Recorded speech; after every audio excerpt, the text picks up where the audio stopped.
Assalamualaikum warahmatullahi wabarakatuh. Waalaikumsalam.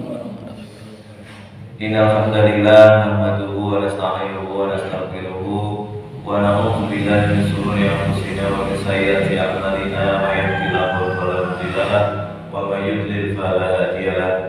Asyhadu an la ilaha illallah wa asyhadu anna Muhammadar abduhu wa rasuluh la nabiyya ba'da. Allahumma sholli wa sallim ala Muhammad wa ala ali Muhammad. Bapak Ibu jamaah salat subuh rahimahullah, alhamdulillahirabbil alamin. Marilah kita panjatkan puji syukur kita kepada Allah Subhanahu wa taala yang telah memberikan kepada kita kenikmatan kesehatan, kenikmatan rezeki dan umur panjang. Kita syukuri bersama dengan baca alhamdulillah, alhamdulillahirabbil alamin. Mudah-mudahan dengan puji syukur tersebut Allah Subhanahu wa taala selalu melimpahkan keberkahan bagi kita semuanya. Amin. Bapak Ibu jamaah rahimakumullah, kali kedua selawat serta salam semoga tetap tercurahkan pada suatu kita Nabiullah Muhammad sallallahu alaihi wasallam, nabi akhir zaman yang menjadi panutan seluruh umat muslim di alam dunia ini. Mudah-mudahan kita yang saat ini hadir di masjid yang mulia ini, mudah-mudahan nanti di yaumul kiamah mendapatkan syafaatnya. Amin. Bapak Ibu jamaah rahimakumullah, sebuah kisah pagi hari ini membuat saya teringat akan sesuatu tentang sahabat Rasulullah bernama Malik bin Dinar. Bapak Ibu jamaah rahimakumullah, Malik bin Dinar di zaman Rasulullah dulu adalah orang yang sangat kuat. Beliau adalah orang yang kalau kita sebut saat ini adalah pendosa, yaitu preman. Di zaman Rasulullah beliau itu badannya kekar, tinggi, besar, dan kebiasaan beliau itu mabuk-mabukan serta berbuat zina dan sebagainya. Semua dosa hampir setiap hari dilakukan. Maka Malik bin Dinar ini kemudian menikah dan mempunyai seorang anak.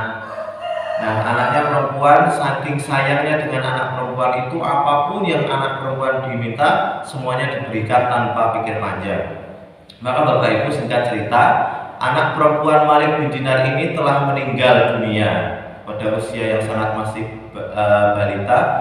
Maka ketika anaknya meninggal, si Malik ini justru malah lebih ganas lagi, lebih banyak berdosa lagi, berbuat dosa di muka bumi ini. Maka dia putus asa atas rahmat Allah yang telah mengambil anaknya, sehingga semua orang yang menertawakan dia bunuh. Nah, sampai seperti itu. Maka dosanya setiap hari itu menumpuk. Kemudian suatu malam, saking dia mabuk berat, Malik bin Dinar ini tidur. Kemudian di dalam tidurnya Malik bin Dinar ini bermimpi tentang sesuatu yang sangat ajaib.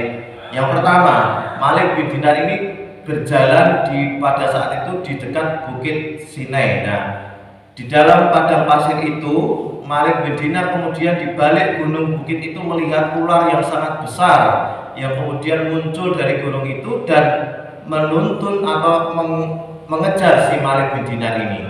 Malik bin Dinar ini kemudian takut, saking takutnya dia lari kencang, tetapi ular itu masih bisa mengejarnya. Kemudian Malik bin Dinar ini tiba pada balik sebuah gunung. Ternyata balik sebuah gunung itu adalah lembah yang berisi api-api yang sangat panas dan sangat banyak. Kemudian sebelum dia sampai di dekat lembah itu, Malik bin Dinar berjumpa dengan seorang tua yang sangat harum wanginya, sangat baik orangnya. Malik bin Dinar ini saking takutnya dia bertanya, "Wahai Bapak, apakah Anda bisa menolong saya? Saya sedang dikejar ular yang sangat besar." Kemudian bapak tersebut bilang, "Namamu Malik, saya tidak bisa menolongmu karena saya saat ini sedang sangat lemah, sehingga saya tidak bisa menolongmu dari ular yang sangat besar itu."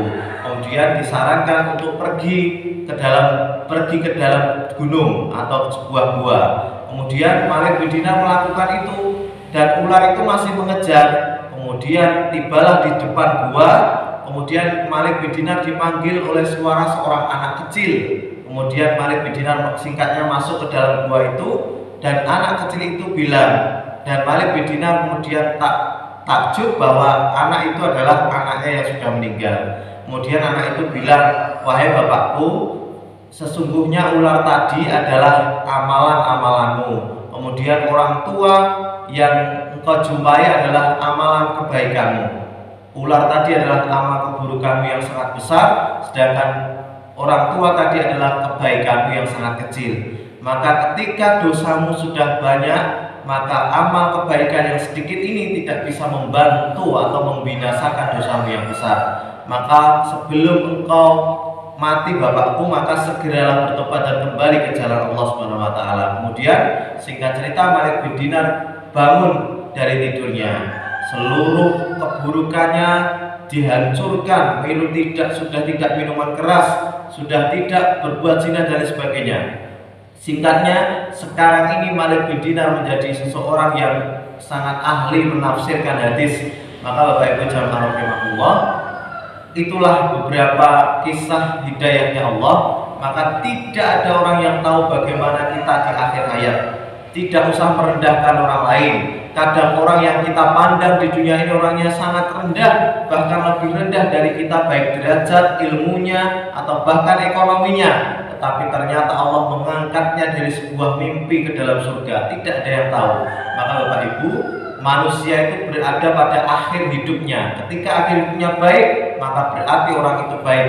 Tapi ketika akhir hidupnya buruk, maka pasti nanti kemudian harinya pasti akan menjadi buruk. Maka Bapak Ibu jamaah rahimakumullah, ini adalah sekelumit cerita tentang hidayah. Maka mari kita senantiasa yang sudah diberikan iman, sudah diberikan kenikmatan, kita jaga dan kita lestarikan. Sholat berjamaah, kita nanti akan ditimbang entah dosa kita yang banyak atau kebaikan kita yang banyak. Tetapi lebih baik kita perbanyak amal kita. Zikir-zikir kecil adalah sesuatu yang bisa kita lakukan. Maka Bapak Ibu jamaah rahimakumullah, mudah-mudahan kita bisa mengamalkannya dan menyampaikannya pada saudara kita yang lain. Amin ya rabbal alamin. Kita tutup dengan doa kafaratul majelis.